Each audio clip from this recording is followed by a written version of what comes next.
Hi Manikanta ചേട്ടാ, നമസ്കാരം. Hi Subhash ചേട്ടാ, നമസ്കാരം. അപ്പോൾ നമ്മുടെ തൃശ്ശൂർ നിയോജക മണ്ഡലത്തിൽ ഇപ്പോൾ നമ്മളെ ഇലക്ഷനൊക്കെ കഴിഞ്ഞ് ഇനിയിപ്പോൾ റിസൾട്ട് ജൂൺ 4-നാലിനാണ് റിസൾട്ട്. ഇപ്പോൾ 2-3 ദിവസം കൂടെ ഉള്ള റിസൾട്ട് അറിയാനായിട്ട്. അതെ അതെ. അപ്പോൾ നമ്മൾ തൃശ്ശൂരിൽ നിന്ന് ആര് ജയിക്കുന്നതാണ് മണിചേട്ടൻ്റെ അഭിപ്രായം?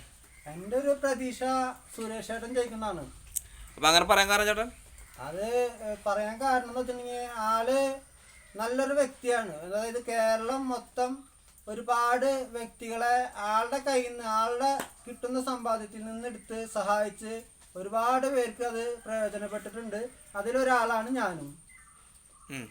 അപ്പോൾ മറ്റുള്ളവരൊക്കെ വാഗ്ദാനങ്ങൾ മാത്രമേ ഉള്ളൂ. ഇപ്പൊ ചേട്ടനറിയാം, ഞാനൊരു വൈകല്യമുള്ള ഒരാളാണ്.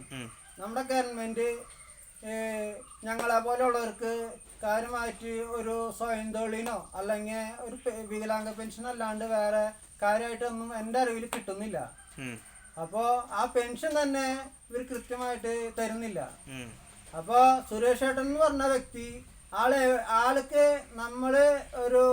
നമ്മളെ ആൾക്ക് മനസ്സിലായാൽ, അതായത് ഇതിന് ആള് അർഹനാണ് അല്ലെങ്കിൽ അർഹയാണ് എന്ന് സുരേഷ് ഏട്ടന് മനസ്സിലായാൽ തീർച്ചയായിട്ടും സുരേഷ് ഏട്ടൻ ഒരു പാർട്ടി അല്ലെങ്കിൽ ഒരു മതോ വർഗോ വർണ്ണോ ഒന്നും നോക്കാതെ എല്ലാവരും സഹായിക്കുന്ന ഒരു വ്യക്തിയാണ് നമ്മൾ സുരേഷ് ഏട്ടൻ.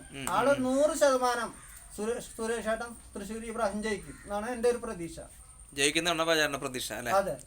Okay, thank you.